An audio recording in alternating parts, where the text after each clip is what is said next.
Hi, everybody. It's Mr. Newland here. How do we prove Kepler's third law with an actual data set? So you, first of all, need to use Newton's second law and some other algebraic trickery to find the function. The function is the period squared for a planet or an orbiting body is equal to a bunch of constants times r cubed.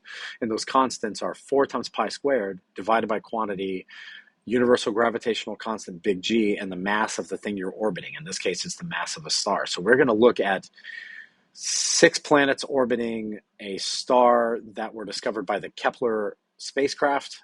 And we're going to try and find, by linearizing the periods and the distances for those planets, we're going to try and find the mass of the star that those planets are orbiting. So to linearize a data set, you have to do some algebraic manipulation to your actual data. So it would make sense for us to square the period and to cube the radial distance of the orbits. I'm going to let my t squared count as my y-axis or my vertical axis. I'm going to let r cubed count as my x-axis or my horizontal axis.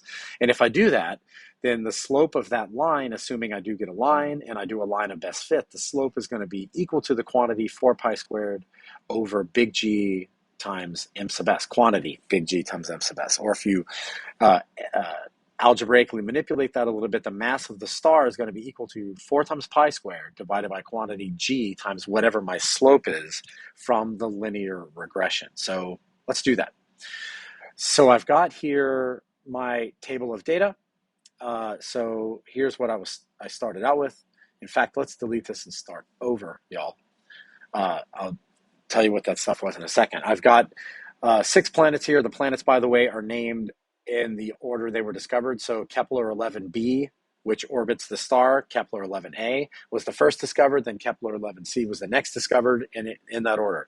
The letters usually correspond to the distances from the star, but if for some other reason you discovered a planet on one day and a different planet on another day, the Kepler spacecraft would name them based on the order they were discovered. So Kepler is B through G, and they're all orbiting the same star, and our goal is to figure out the mass of the star by linearizing this data. So it's in the wrong format, meaning that the units are wrong. And what I had in column A, let's actually make everything bigger. Let's make everything 14 so we can see it. Down here in A9, I'm going to put equals so I can put cell A9 into math mode, and I'm going to type 1.5 times 10, so E, 11, and I did not have to format it this time, but if you need to do that, it's under format, number, and you can choose scientific. I think I'd already done that actually. So that number, by the way, is the number of meters in 1 astronomical unit. So I'm going to need that constant to convert AUs into meters. I'm also going to, in a minute, need the gravitational constant, which is 6.67 times 10 to the negative 11. So E is times 10 to the. And notice that that one is not formatted, right? So I'm going to go to format and number and scientific. That works. And then I guess I'll put a capital G right there so you know what it is. And this section here is meters per AU. There. So that's helpful. Let's go to D1 and let's call this one R cubed, but it's going to be, or R, I guess. Let's do R first in meters.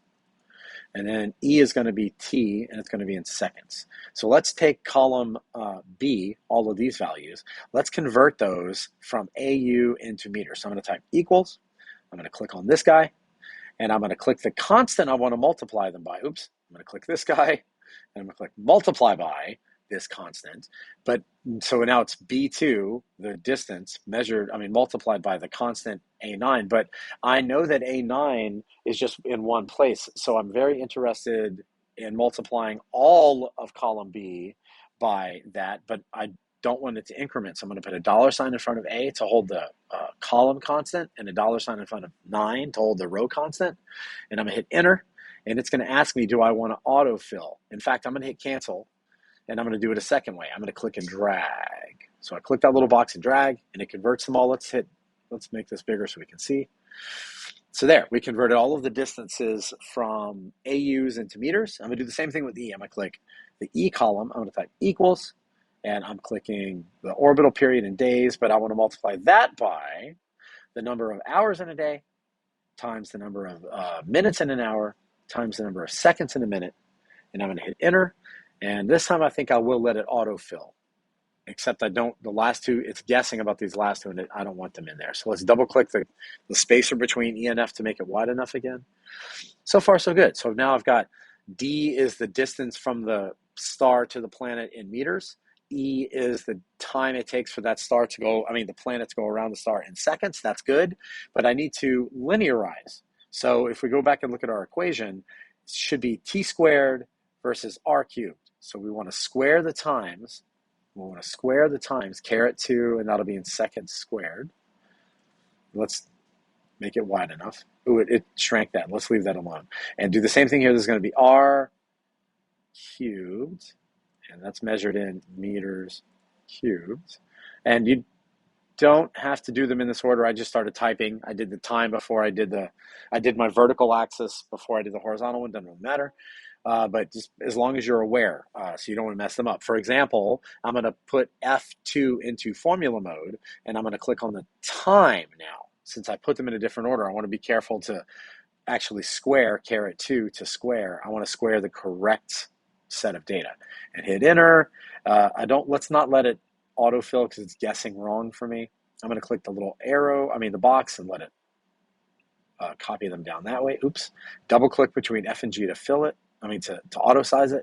Let's do the same thing here with G. I'm going to put equals. I'm going to click the distance this time. I'm going to cube it. I'm not going to let it autofill. I'm going to click this guy and grab the little box and drag it down. And then in between G and H, double click to auto size. There. So what I'm claiming is that if I plot F and G, so I'm going to highlight F and G. If I plot F and G, I should get a straight line because I took the semi-major axis in AU and converted that into period semi-major axis in AU and converted into distance in meters, which I then cubed. I took the orbital period in days, which I converted into seconds, and I squared it to get time squared, so second squared. And highlight them both, click this button to insert a chart, or go to insert up here and select chart. A couple of things immediately. I don't want a line chart. So I'm going to always choose scatter chart for physics. That's the first thing. I also noticed that it didn't give me an x-axis. It thinks both of them are supposed to be series. The series is supposed to be my y-axis. Well, r cubed is supposed to be on the x-axis. So I'm going to remove it from the series, and I'm going to add it as an x-axis. And now look, these things fit into a line. So let's actually grab our plot and move it kind of down out of the way a little bit here. That'll work. But I want to add a trend line, y'all.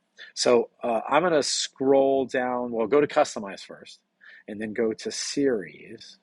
Now scroll down and you'll see that if you go far enough down, there's a box that says trend line. But the question is, how good is the fit? So I'm going to tell it to give me my r squared value.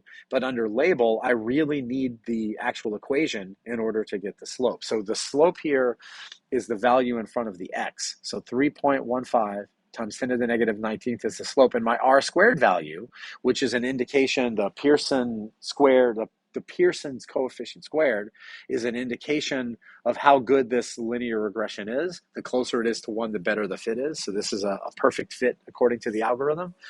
So, but I do need that slope. So I'm going to come up here to C8 and I'm going to type the word slope. I'm going to hit enter and put equals. And I'm going to type the slope from the graph, 3.15. E negative 19. Hit enter. It's still guessing about the formatting wrong, so I'm going to go to format and number and scientific. There, that works. So now I can actually figure out the mass of the star. So I'm going to come up here to a nice blank column and put M. Let's put capital M sub S, or MS for mass of star in kilograms. So the equation is going to be, so equals to put it in formula mode. The equation is going to be 4 times pi squared divided by big G times the slope. Don't forget to put parentheses when you're dividing by both G and slope. So 4 times, and in order to get pi in Google Sheets, you put pi open and close parentheses, and then don't forget to square that value. So caret 2, then I'm going to put divided by, but don't forget parentheses, G times slope. close parentheses, hit enter. And let's double click in between H and I. Not bad. By the way, if I put M sun right here and I type in the mass of the sun, which is equals 2E30 and hit enter, the ratio between these two, not ration, the ratio between these two stars equals, so let's put this guy divided by that guy. You can see that this star, the one whose mass I just calculated in H2, that star's mass is about 94% the mass of the sun. So what we've done here is A, confirm that Kepler's third law does work for actual planets orbiting another star. That's the first thing. And then we literally showed not only is it a linear fit, but you can determine the mass of the star that's at the center of that solar system. And then we compared it to the mass of the sun, which is 2 times 10 to the 30th kilograms. And this star is about 94% the mass of the sun, which is one of the reasons that the Kepler spacecraft is so interested in planetary systems like this. So we're looking at a planet that's a solar system that's very much like our own. Okay, y'all should be able to replicate this process yourself. All right, good luck.